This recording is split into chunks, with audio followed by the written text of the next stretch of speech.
What's going on, everybody? So, I haven't done one of these in a minute, but this is a MrBallen. This is his newest episode, and it says is an unwilling victim of an evil experiment.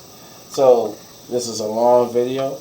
This is my second, because I did the one for the Suicide Squad Kills the Justice League. This is the second of my longest video, so bear with me. And that's both get some chilling, unwilling, strange, and dark and mysterious with this new MrBallen. So let's check it out. I might do a Mr. Nightmare one too. I don't know. We'll see. We'll see how this goes.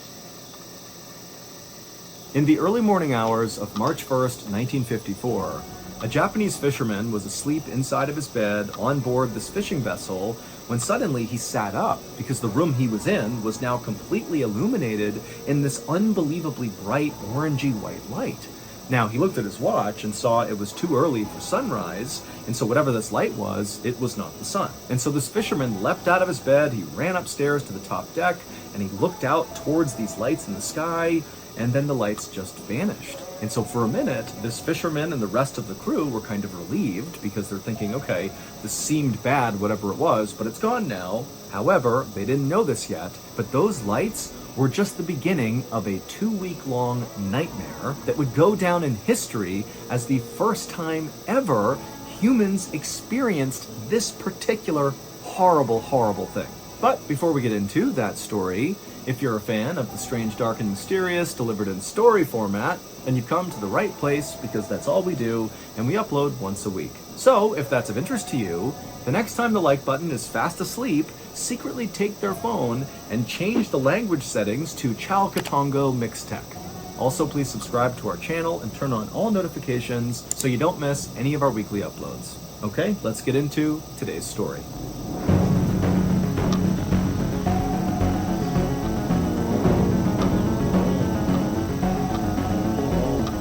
The Gray Blanket. At around 1 a.m. on March 1st, 1954, a 20-year-old fisherman named Oishi Matashishi finally headed down to his bed on the lower deck of the fishing boat that he worked on, which was called the Lucky Dragon No. 5. Oishi was totally exhausted. He and the other 22 crew members had been working practically around the clock, 18-hour days for the last 6 weeks, trying to catch tuna, but so far, this trip had really been a disaster. They had gotten stranded on sandbars, there had been these terrible storms that had nearly capsized the boat, and then also they had lost a lot of their fishing lines when they got snagged on coral reefs. And so, as a result, their tuna hauls so far had been devastatingly low.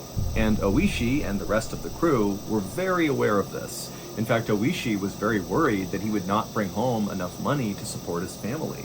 Back when Oishi was 14 years old, his father, who had been the breadwinner for their family, had been crushed to death when he was repairing a ship.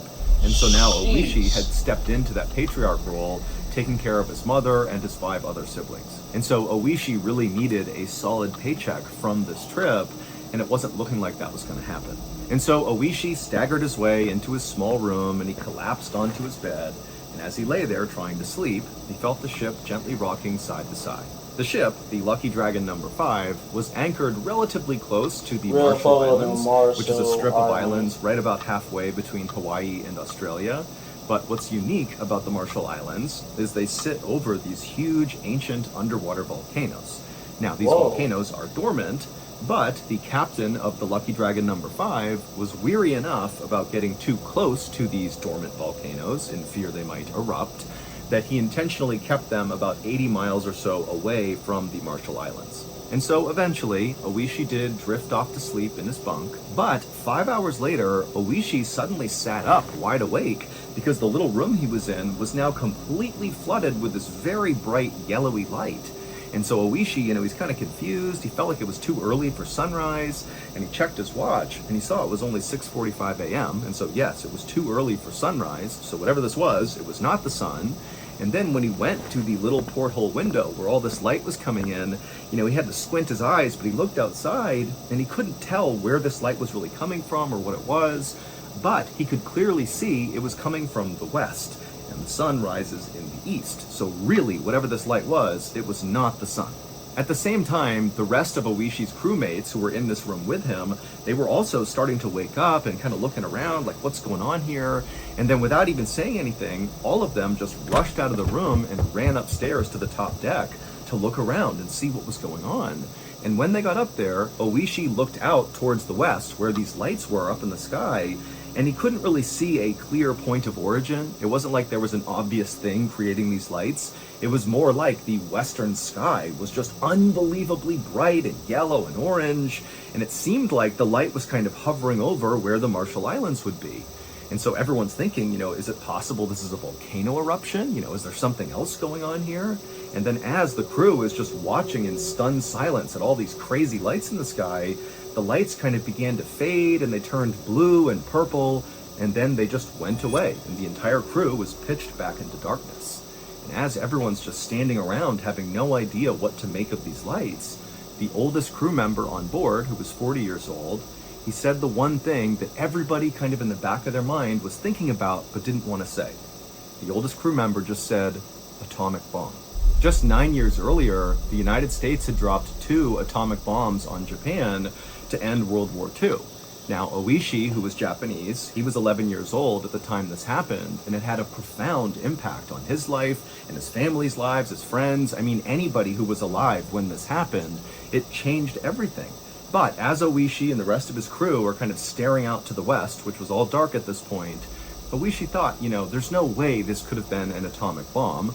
Number one, World War II is over, so there's no reason a bomb would get dropped again. And two, when those atomic bombs were dropped on Japan 9 years earlier, it vaporized basically everything and everyone in its path. And so for them to be this close to these huge lights, if that were an atomic bomb, wouldn't they too be vaporized? Like, they would not be able to see that and live.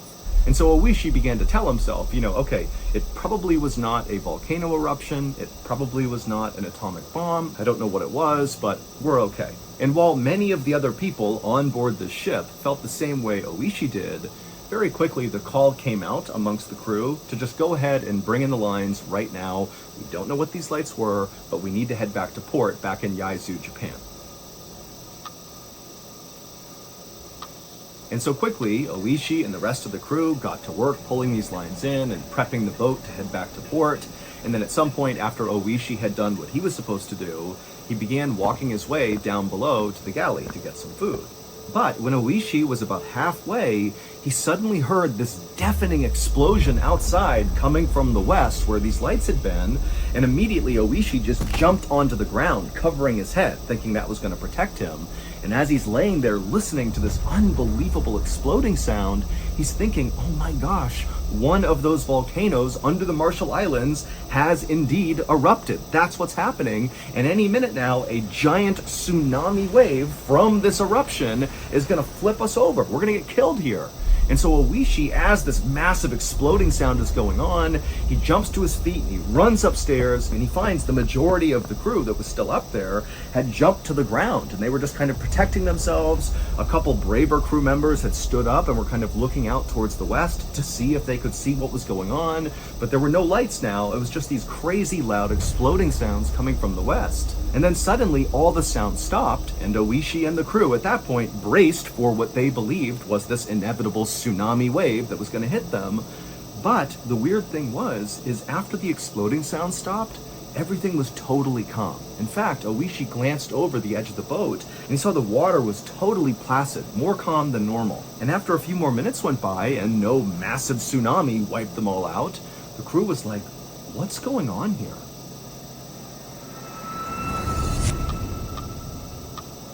Thank you to BetterHelp for sponsoring today's video. In 2017, I was medically retired from the military, and at first, this was awesome. It was like, finally, I had my life back again. We're gonna skip that part. And help.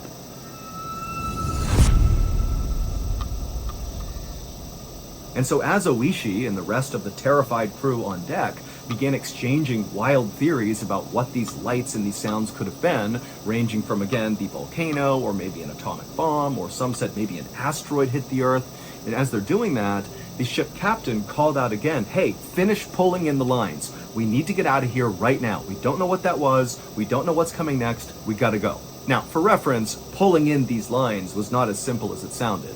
It was kind of a long and complicated process, and so Oishi and the rest of the crew, they began doing their best to pull these lines in as quickly as they could. But when the sun finally rose in the east, the crew on board the Lucky Dragon number 5, as they looked out towards the west, towards the Marshall Islands, they began to notice these weird gray clouds forming over these islands. And as the crew began to talk about these strange looking clouds, they noticed that despite the wind blowing from east to west, these clouds, these weird clouds over the islands, were actually making their way towards them. Basically, they were moving against the wind, which made no sense. And so as these clouds got closer and closer, the ship captain was screaming at Oishi and the others to hurry up, get these lines in, we gotta go, we don't want to wait for this cloud.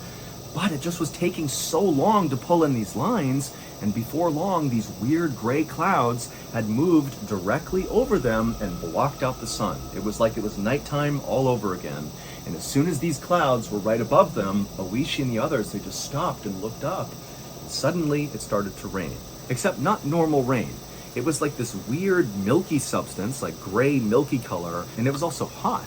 And so Oishi put his hands out and he cupped all this weird liquid in his hands, and nobody knew what it was. And then before long, the rain turned into sleet, still kind of gray and milky, and then the sleet turned into what looked like snow. And so Oishi and the others, they had their hands out still, and they were catching these weird snowflakes, but they didn't melt in their hands. They just kind of pooled on their hand and just sat there. Now, Oishi and the others were definitely unsettled by this snow, and frankly by everything that had happened that morning. They really did not understand what was going on, but there was something kind of incredible about this weird substance that was coming out of the sky, to the point where many of the fishermen on board grabbed bags and saved some of this weird mushy snow stuff to bring back home, to maybe show their families and friends, or even to give to science to see if maybe they could study it and see what it was. And so after Oishi and the rest of the crew had kind of gotten over the novelty of this weird snow coming out of the sky, they just got right back to work pulling in these lines. And the whole time, remember, they're getting dumped on by this weird stuff that's not melting, and it's building up on the deck to the point where they have to stop what they're doing and shovel this stuff off the deck just to continue pulling in the lines. And for hours and hours they did that, just under this weird snowstorm. And then finally, right around noon, all the lines had been pulled in, and the ship's captain turned the wheel, and they began heading towards port. The next morning, Oishi woke up inside of his bunk on board the Lucky Dragon number 5. It would take several days to make it all the way back to port. And when Oishi woke up, he was suddenly struck with this intense nausea. And so he got up and stumbled his way into the bathroom, and just kind of out of instinct, he grabbed his toothbrush and began brushing his teeth. And as he did this, he had this weird feeling that his teeth felt like they were loose, that if he brushed too hard with his toothbrush, that he could knock his teeth clear out of his jaw. And then when Oishi spit into the sink, he saw there was all this blood. And so Oishi began to panic, and he opened up his mouth and he stared in the mirror to see if maybe he had lost some teeth, but his teeth looked okay.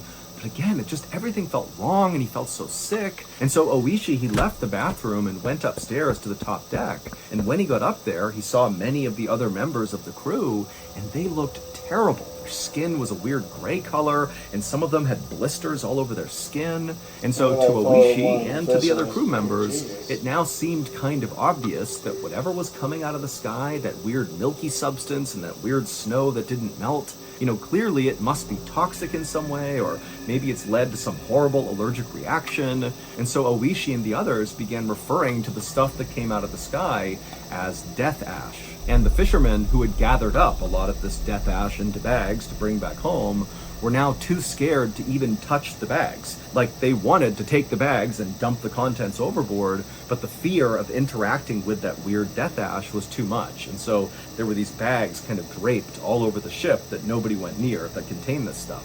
And over the next few days that the Lucky Dragon number 5 continued its journey towards port, Oishi and the rest of the crew members continued to get sicker and sicker. In fact, on one day, Oishi was outside unfurling one of the sails, and as he was hoisting this rope, he noticed the rope was covered in blood. And then when he looked at his hands, he realized it was because his hands were basically disintegrating as he was touching the rope, like his skin was just falling apart. And then in addition to his skin falling off, Oishi's hair began falling out in huge clumps. And he was not alone. Many of the other crew members on board the Lucky Dragon number 5 had the same things going on. It was like everybody was just totally deteriorating, and they all knew it had to be connected to whatever the heck they had heard and seen when there was that explosion and the lights and the stuff raining out of the sky. They didn't know what it was, but it could not be a coincidence. That happened, and now this was happening to them. And so finally, on March 14th, the crew of the Lucky Dragon number 5 pulled into port in Yaizu, Japan, and as they got off, they made this interesting decision to not tell anyone what happened to them. They all had this fear that, if it got out, that people knew what happened to them, that somehow they'd get in trouble. And so they all decided they would treat whatever was happening to them, but they would do it kind of secretly. And so Oishi, as soon as he left the boat, he went straight to the doctor's office, and as best as he could, he tried to kind of discreetly tell the doctor what had happened during this fishing trip. And then he showed the doctor all these lesions on his skin and the bald spots and the fact that he was so sick and that his teeth felt loose. And the doctor's like, I had no idea what's wrong with you. And so all he did was prescribe Oishi some zinc ointment to put on all of these blisters and lesions on his skin.